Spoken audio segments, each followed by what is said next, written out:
and he pulls up this short, tight left hook at the perfect time that hits him right on the jaw, puts him on his knees like he's trying to talk to the Lord. His power is unreal. People's necks through the ropes. Fulton was like laid out in the corner. In a separate video, we'll talk about chins and the nuance of knockdowns, but let's talk science. So there's a rhythm to the lead hand extension of Nery. He's putting it out at a similar pattern of timing, and Inoue is sitting back reading that. And so he waits for the next one to extend. It goes out, and then he backs up a little bit. He's still reading, and then the next one he's going to jump in right here. Boom, steps in, times him with the jab, and he tries to time him with the cross. And the placement is actually pretty smart because he expects him to duck down. It's just too low. So in the second round, you got Inoue being very disciplined, high guard, working behind that jab, and just punishing Nery for trying to step across that threshold into range. Now this is where Nery runs into trouble, literally. As he jumps in with that jab, it's not even a step in, he actually kind of jumps in because you see his feet leave the ground. Boom, Inoue times him with a cross. So on the outside of range, Nery is having a lot of trouble. The next time Nery tries to step in, he gets out of the way of the cross because Inoue is trying to time him. He's gonna jab and then get underneath, and he's in a very similar position, almost identical to the knockdown that happened in the first round. Lead outside foot, he's down below, left shoulder aligned with Inoue. Difference is Inoue, instead of trying to be offensive and just let off shots, he knows he's in a bad position. He respects the bad position and gets out of there. Now his exit was a little bit irresponsible, but he at least tried to exit from an irresponsible position. Now, why are all those things important? Well, because in the second round, Inoue is fighting more disciplined, and he's forcing this to be an outside fight where Nery has to cross a certain, the range threshold to pass over into punching range. The issue with that is that Nery is prone to overextension because Inoue has faster feet, so he's getting out of the way of these shots. And just like how we said in the first round, Nery steps through big with these left overhands to the point where he's completely off balance, falling forward, and Inoue just has to step back and land that left hook, which we alluded to in the first breakdown. Now, I would argue this moment right here is another important change in the flow of the fight. Nery steps through very, not identical, but very similar to how he just missed that left overhand earlier. And look how he responds, the monster. This is when he starts getting cocky and confident, taunting again, doing all the extra shit that he's been doing in his past few fights.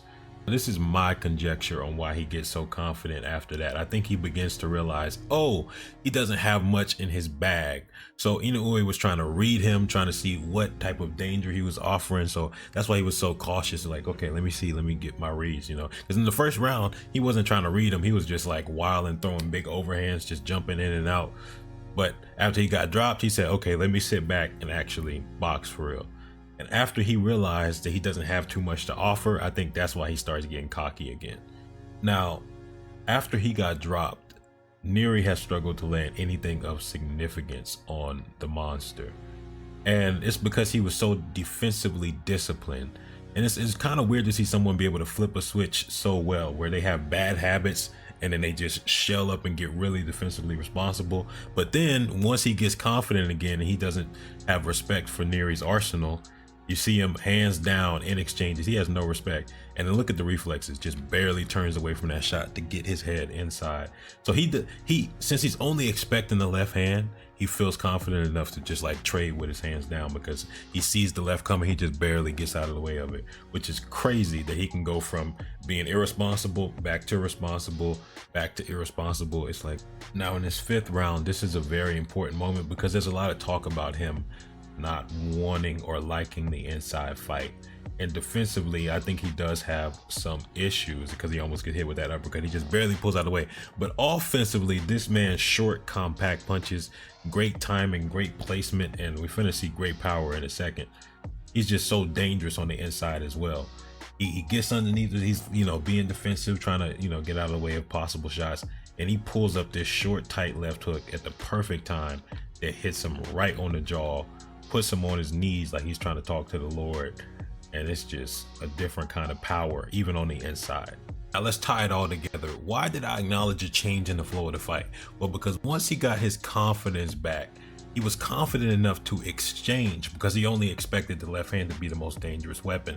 So once he's like, okay, that's all I got to worry about, he becomes more willing to get in exchanges like this, or exchanges like when he dropped him with the left hook. And then he's going to throw out this guard manipulation left hook. You see, it has no power.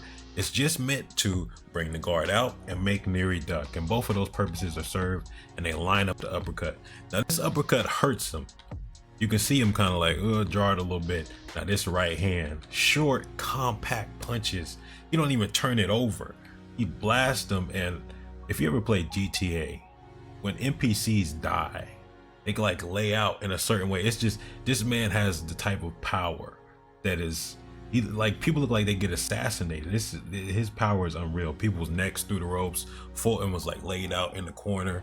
His power is unreal. But we'll talk more about his power in the future, because there's a lot of people that are offended by how hard he punches, and they feel like he has PEDs and stuff like that. We'll talk about PEDs. We'll talk about fanboys. We'll talk about chins. We got a whole lot to talk about.